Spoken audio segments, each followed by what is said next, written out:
Bueno, damos la bienvenida a un nuevo análisis a fondo. Ujú.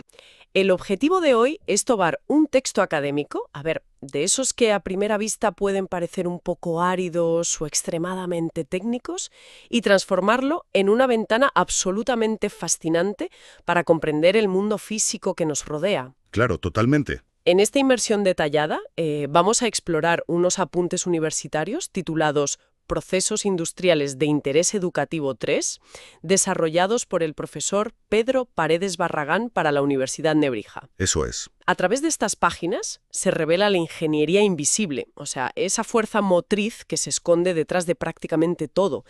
Y es que resulta asombroso detenerse a pensar que cualquier objeto cotidiano, ya sea el coche aparcado en la calle, la estructura de la silla de la oficina o, no sé, el chasis metálico de un teléfono móvil, a menudo parece magia pura. Sí, parece maya, desde luego. Llega a nuestras manos con superficies pulidas y formas perfectas, pero en realidad es el resultado final de transformaciones brutales, precisas y milimétricas ejercidas sobre la materia prima. Si conectamos esto con el panorama general, es fundamental entender que el mundo industrializado opera como una coreografía colosal y a menudo bastante violenta. Muy violenta, sí. Quien nos escucha probablemente no suele pensar en ello en su día a día, pero cada pieza metálica que tocamos ha pasado por un infierno literal de temperaturas extremas o ha sido sometida a fuerzas de aplastamiento que escapan por completo a nuestra escala humana. Es que es brutal. La manufactura moderna no trata simplemente de hacer cosas o ensamblar piezas, se trata de dominar la física y la química más íntima de los materiales. Es obligar a la naturaleza a tomar la forma exacta que la humanidad necesita para seguir avanzando.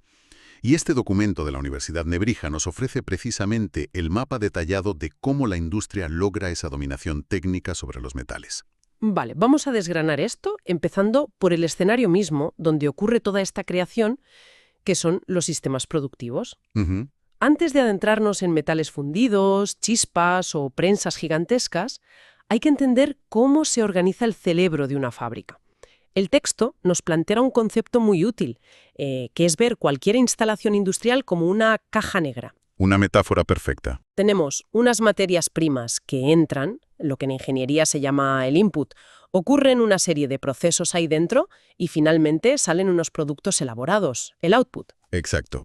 Sin embargo, la manera en la que esa caja negra gestiona el flujo interno divide el mundo industrial en dos filosofías radicalmente opuestas. Tenemos los sistemas continuos y los sistemas discretos. Y la diferencia entre ambos es abismal. A ver, los sistemas continuos están diseñados para una única misión: fabricar commodities. Cosas básicas. Eso es. Hablamos de productos genéricos, sin gran diferenciación, donde el volumen lo es absolutamente todo. El mejor ejemplo sería una refinería de petróleo, o una planta química, o una enorme fábrica de cemento. Ya. Son instalaciones extremadamente rígidas desde el punto de vista de su configuración y están altamente automatizadas. En este entorno, el concepto de pieza simplemente no existe. No se cuenta por unidades, claro. Para nada. La producción se mide en toneladas o en metros cúbicos por hora. El flujo de material no se detiene jamás. Es un río constante de materia que avanza por tuberías y hornos. Por el contrario, en el otro extremo del espectro productivo, encontramos los sistemas discretos, a menudo denominados de tipo taller. Que es otro mundo. Completamente.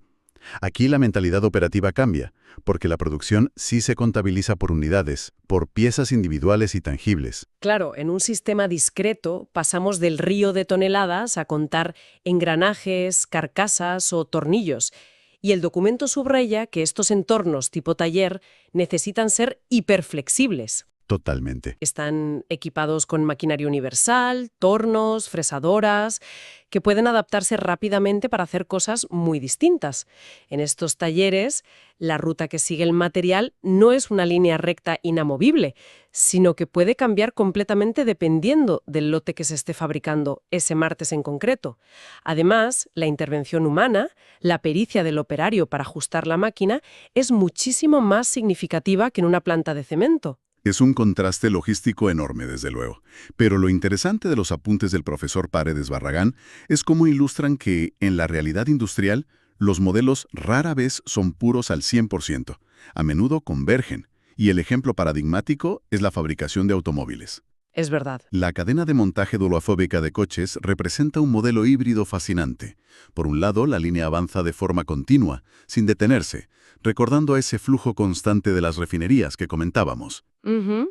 Pero al mismo tiempo, lo que sale por la puerta al final de la línea son productos discretos, o sea, unidades perfectamente contables e incluso altamente personalizadas con distintos colores y acabados. Es un sistema orientado pura y exclusivamente al montaje.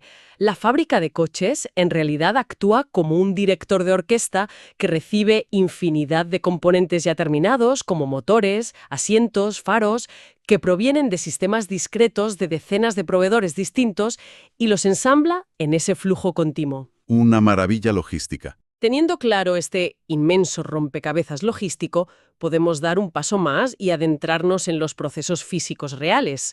Entramos en el terreno de lo que podríamos llamar la magia líquida, el moldeo y la fundición. Un terreno fascinante. Resulta casi poético pensar que la forma más directa, y a veces la más antigua, de crear un objeto complejo es simplemente derretir el metal hasta volverlo líquido y verterlo en un hueco que tenga la forma exacta que buscamos.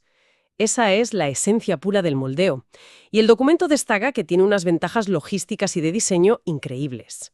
Principalmente, permite obtener geometrías complejísimas que serían imposibles o al menos excesivamente caras de tallar a partir de un bloque sólido. Claro. Permite manejar desde piezas minúsculas de unos pocos gramos para joyería o electrónica hasta bloques de motores navales que pesan decenas de toneladas. Pero la ventaja reina, el concepto que obsesiona a la industria y que se menciona en el texto, es lograr el near net shape. La forma casi final. Exactamente. Hablamos de conseguir piezas que, al salir del molde y enfriarse, ya tienen una geometría tan increíblemente próxima a su forma final que apenas requieren procesos adicionales de limpieza, corte o mecanizado. Es eficiencia en estado puro. Pero claro, conseguir ese near net shape no es un camino de rosas. El proceso requiere instalaciones colosales y muy específicas para cada tipo de aleación. El coste inicial de diseñar el proceso térmico, fabricar los prototipos y construir los modelos maestros es altísimo. Inasumible si no hay volumen. Exacto, lo que significa que solo sale a cuenta si vas a fabricar miles de piezas iguales. Además, hay una limitación física que no se puede esquivar, y es que este método solo sirve para materiales que se consideran colables. Que fluyan bien. Eso es. Metales que al fundirse alcanzan una fluidez suficiente, una baja viscosidad, para rellenar todos los recovecos y detalles minúsculos del molde antes de empezar a solidificarse y atascar el flujo. Y hablando de solidificación, es en ese instante exacto donde reside la verdadera ciencia profunda de este proceso. A simple vista, podría parecer que el metal líquido simplemente se enfría y se endurece, de manera similar a como el agua se congela en una cubitera. ¿Sí? Pero a nivel microscópico, en el interior del molde se desata una batalla termodinámica brutal. Cuando el metal a altísima temperatura entra en contacto con las paredes mucho más frías del molde, comienza a solidificarse desde ese exterior hacia el núcleo líquido. De fuera hacia adentro. Eso es, y lo hace desarrollando unas estructuras cristalinas que crecen en dirección opuesta al flujo de calor, ramificándose hacia el centro con formas que recuerdan a las ramas de un pino. El documento técnico las denomina dendritas. Esas dendritas conforman el esqueleto interno del metal. Y el detalle verdaderamente crucial que expone el texto es cómo la velocidad a la que transcurre ese enfriamiento altera absolutamente el destino de la pieza. Si el enfriamiento es lento, digamos porque el molde retiene mucho el calor, se forman estructuras dendríticas muy gruesas. Demasiado gruesas. Claro, los granos de metal crecen grandes y quedan muy espaciados entre sí. La consecuencia directa: un material estructuralmente débil. En cambio, si la ingeniería del molde fuerza una altísima velocidad de enfriamiento rápido, el escenario cambia por completo. Drásticamente. Se consiguen granos muchísimo más finos, pequeños, uniformes y, lo que es vital, orientados aleatoriamente. Esto mejora de forma drástica tanto la resistencia frente a impactos como la ductilidad del metal. Por eso la industria recurre a trucos como agitar mecánicamente el molde durante el enfriamiento o inyectar agentes nucleantes. Agentes nucleantes. Sí, son pequeñas partículas que fuerzan a que la solidificación arranque simultáneamente en millones de puntos distintos para garantizar esa estructura de grano fino de la que hablabas. Interesante. Pero aquí es donde se pone realmente interesante. Hay un dato específico en los apuntes que rompe por completo con la intuición lógica y con la física de andar por casa. Sabemos que casi todos los metales se encogen al enfriarse. Todos merman, sí. Sufren una contracción volumétrica evidente. El aluminio, el cobre, el acero convencional, todos merman cuando pasan de líquido a sólido y siguen perdiendo temperatura. Por este motivo, el ingeniero que diseña el molde nunca lo hace del tamaño exacto de la pieza final. Tiene que hacerlo un poco más grande, añadiendo lo que técnicamente se denominan creces, para compensar esa pérdida inevitable de volumen. Eso es lo estándar. Pero el documento revela una anomalía espectacular en este campo, la fundición gris. Resulta que esta aleación específica de hierro y carbono no solo no se encoge, sino que en un momento dado se expande un 2,5% al solidificar. Es una pasada. Es un fenómeno químico y cristalográfico maravilloso que tiene en jaque a los diseñadores de moldes. La explicación de esta anomalía radica en el comportamiento del carbono. A ver. Durante el proceso de enfriamiento de la fundición gris, a medida que la capacidad del hierro para mantener el carbono en disolución disminuye, este carbono sobrante precipita y lo hace en forma de escamas de grafito. El detalle clave, la verdadera razón de la expansión, es que el grafito tiene una densidad significativamente menor que la cementita, que es la otra estructura en la que podría haberse agrupado el carbono. O sea, pesa menos pero ocupa más. Exactamente. Al tener menor densidad, el grafito sencillamente ocupa más espacio físico. Esa precipitación masiva de grafito empuja la estructura metálica desde dentro hacia afuera, provocando esa insólita expansión del 2,5%. Es un comportamiento que, si no está calculadísimo milímetro a milímetro, puede hacer que la pieza reviente el molde de arena desde dentro o que quede completamente deformada. Y deformaciones o defectos de fabricaciones es precisamente lo que cualquier fundición intenta evitar a toda costa. La lista de cosas que pueden arruinar una colada es intimidante. El documento enumera problemas graves como los rechupes. Temidos rechupes. Un rechupe ocurre cuando falta material en el interior de la pieza. El exterior se ha solidificado, el interior sigue encogiendo al enfriarse y como no ha llegado un suministro extra de metal líquido para rellenar ese vacío, queda una cavidad interna que arruina la integridad estructural. Una pieza inútil. Básicamente. También están los temidos poros, que son burbujas de gases atrapados que no pudieron escapar a tiempo, o las inclusiones, que es cuando trozos de arena del molde o escoria quedan incrustados en el metal definitivo. Para que todo el proceso fluya correctamente, es vital la colabilidad de la que hablábamos antes, esa capacidad de fluir. Pero incluso asumiendo una colabilidad perfecta y un enfriamiento sin rechupes, queda un último reto físico: sacar la pieza sólida del molde. Que no es moco de pavo. Para nada. El texto subraya la necesidad absoluta del ángulo de salida. Hablamos de diseñar las paredes verticales de la pieza con una ligera inclinación, apenas entre 0,5 y 3 grados. Sin esa levísima forma de cuña, la fricción pura contra las paredes del molde haría físicamente imposible extraer la pieza sin romperla o dañar el utillaje. Todo este nivel de exigencia nos lleva a observar la fascinante evolución de los métodos para fabricar dichos moldes. Dentro de la categoría de moldes de un solo uso, los llamados moldes perdidos, el moldeo en arena sigue reinando por su enorme versatilidad. El clásico. Es el método industrial más tradicional, arena de sílice mezclada con aglutinantes especiales. Su gran ventaja es que permite crear piezas de tamaños verdaderamente colosales que no cabrían en ningún molde metálico. Y para resolver el problema de cómo hacer agujeros o cavidades interiores en una pieza maciza, el texto describe el uso de la caja de machos. ¿Y eso cómo funciona? Estos machos son formas de arena fuertemente endurecida que se colocan suspendidas dentro del molde principal. Cuando entra el metal líquido, rodea este macho de arena sin poder penetrarlo, creando así los huecos internos del bloque del motor o de la válvula. La arena es un clásico incombustible, pero la tecnología va mucho más allá. Los apuntes detallan técnicas impresionantes como el moldeo a la cera perdida, también conocido como microfusión. Es alucinante descubrir que un método conceptualmente idéntico al que usaban las civilizaciones antiguas para fundir estatuas de bronce es hoy en día el proceso predilecto para conseguir la alta precisión que exige, por ejemplo, el sector aeroespacial. Precisión absoluta. Se utiliza para aleaciones muy complejas de aluminio o aceros extremadamente duros, logrando tolerancias milimétricas.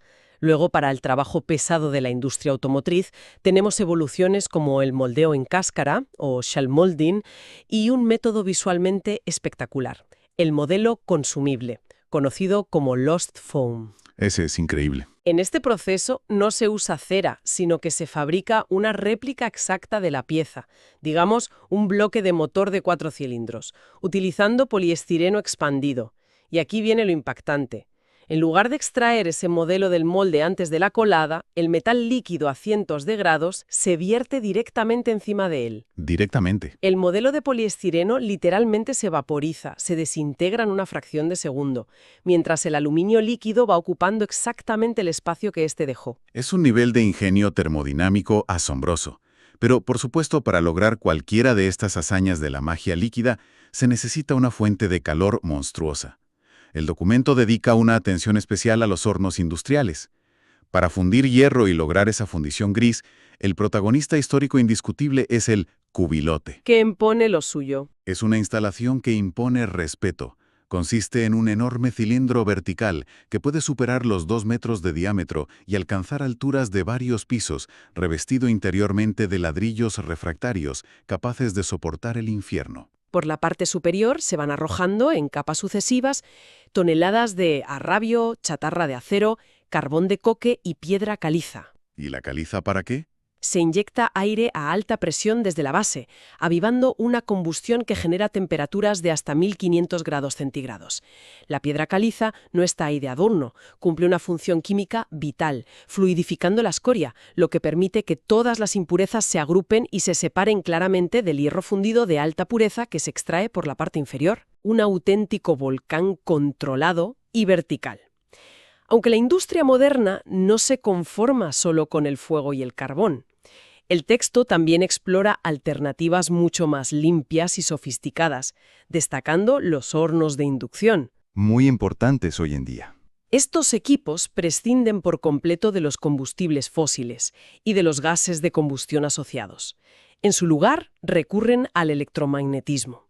Utilizan enormes bobinas de cobre por las que hacen circular corriente alterna de alta frecuencia para generar un campo magnético que calienta el metal directamente desde su interior.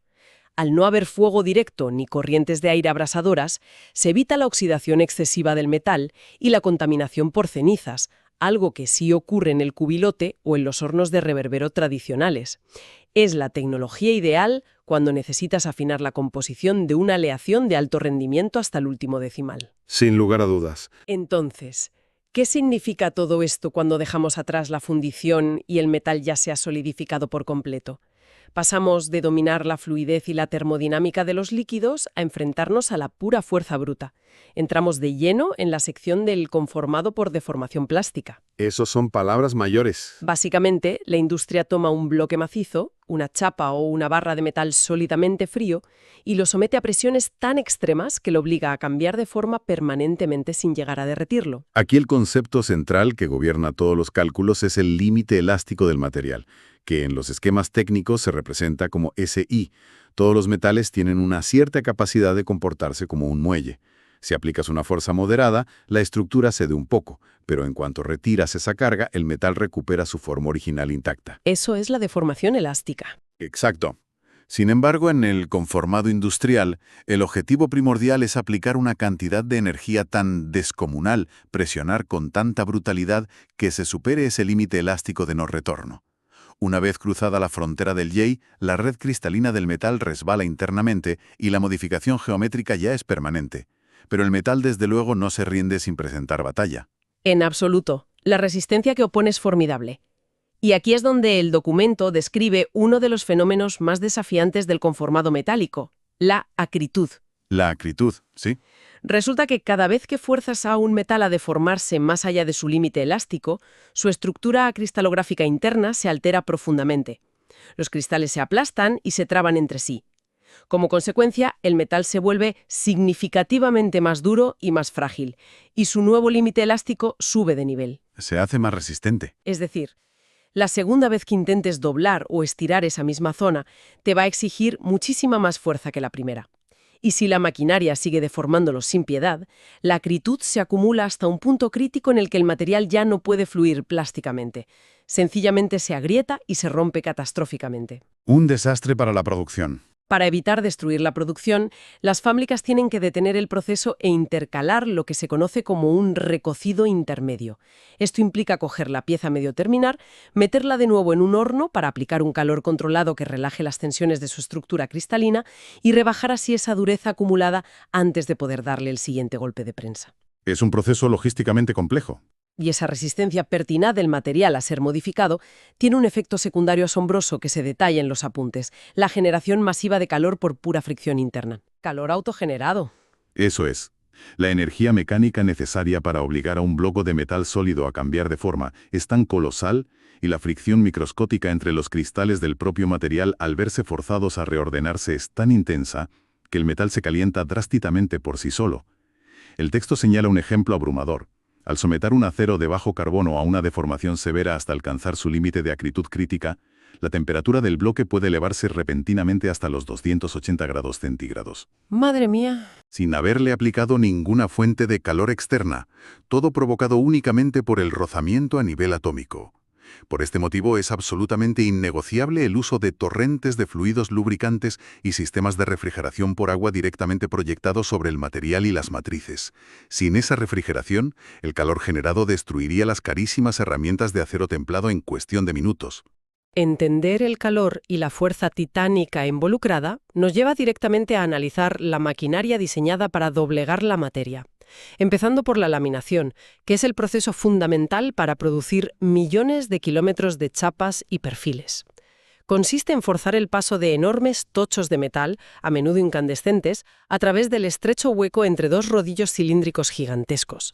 La laminación es una lucha titánica por mantener un equilibrio físico muy delicado. Se necesita mucha potencia para eso. Se requiere una potencia bruta fenomenal en los motores, que fácilmente supera los miles de kilovatios, para generar el rozamiento exacto en la superficie de los rodillos, vencer la resistencia del metal y lograr la reducción de espesor deseada en cada pasada sin que el material resbale o se atasque. Lo fascinante aquí es el contraste tecnológico en la maquinaria empleada para ejecutar estos conformados, en lo que podríamos visualizar como la guerra de las prensas.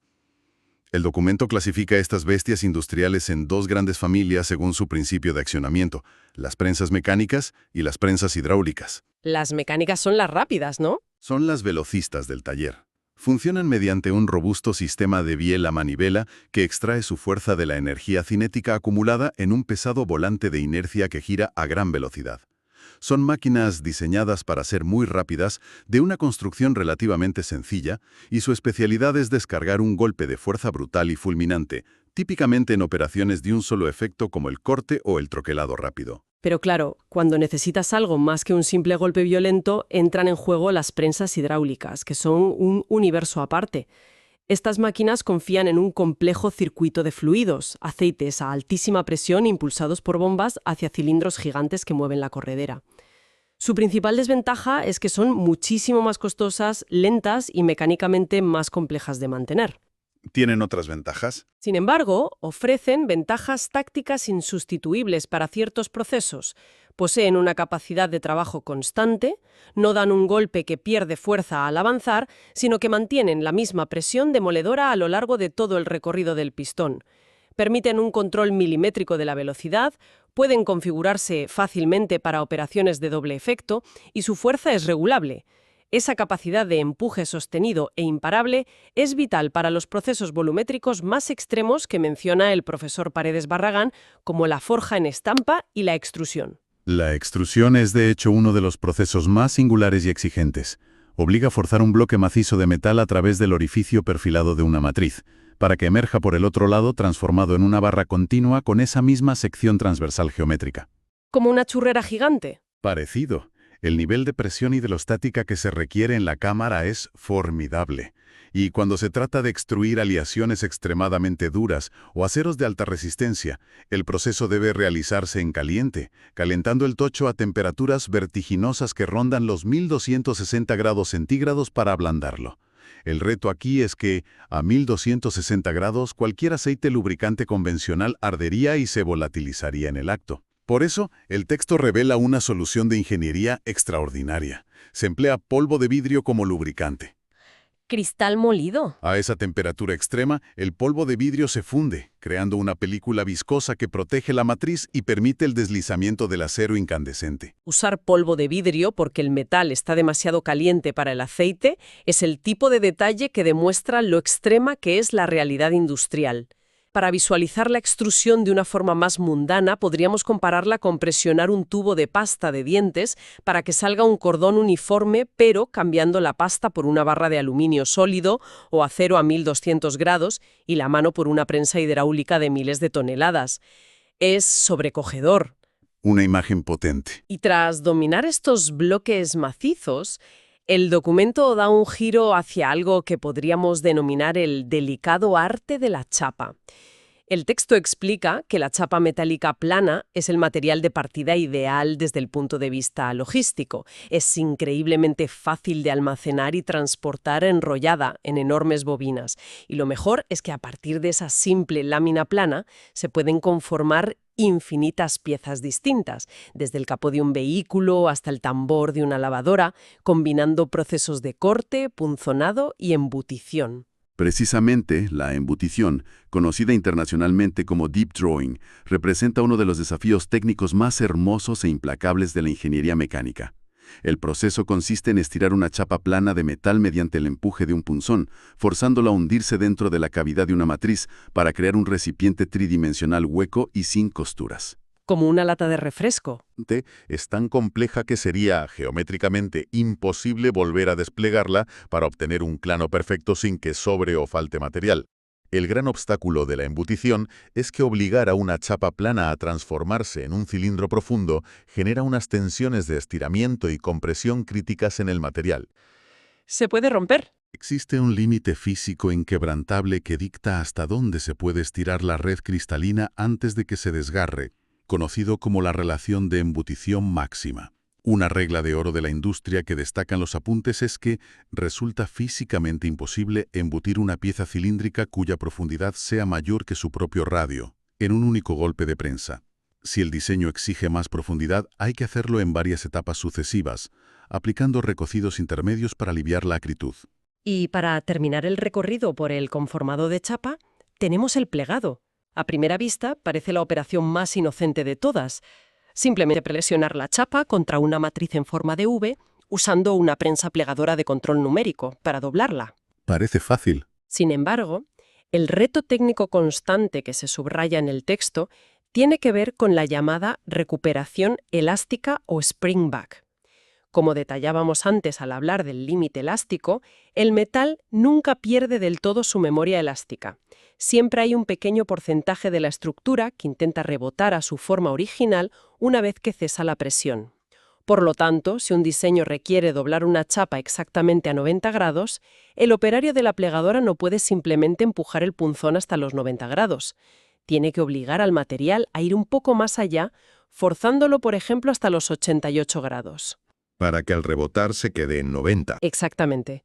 El objetivo es que cuando la máquina libere la presión y el metal experimente su inevitable recuperación elástica, rebotando esos 2 grados hacia atrás, la pieza quede perfecta y milimétricamente estacionada en el ángulo recto de 90 grados.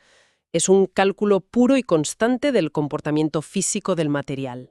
Si hacemos una retrospectiva y un balance de todo el conocimiento que hemos desgranado gracias a los apuntes del profesor Paredes Barragán, nos damos cuenta de una verdad fundamental. El entorno industrializado moderno es, en su esencia más pura, una gigantesca sinfonía tecnológica dedicada exclusivamente a controlar lo incontrolable. Hablamos de la audacia de dominar fluidos metálicos a 1500 grados que se expanden o contraen a su antojo al solidificar. Es una maravilla. Hablamos de la precisión matemática requerida para anticipar cuánto se endurecerá un acero y cuántos cientos de grados se calentará de forma autónoma simplemente por la fricción interna de sus propios cristales al ser doblado. Y hablamos de someter aleaciones a escenarios de presión y temperatura tan devastadores que exigen utilizar cristal fundido como lubricante. Absolutamente cada paso está gobernado por fórmulas inflexibles, tolerancias microscópicas y leyes termodinámicas severas que no admiten errores. Es innegable que, tras asimilar la densidad de todo este conocimiento técnico, la forma en la que miramos a nuestro alrededor cambia de forma radical. Quien nos escucha en este momento seguramente se encuentre rodeado de docenas de objetos metálicos fabricados en serie. Y ahora es posible comprender que ni el ángulo preciso de esa carcasa, ni la suave curvatura de esa silla, ni el intrincado laberinto de aluminio del bloque del motor son fruto de la casualidad. Nada es casualidad.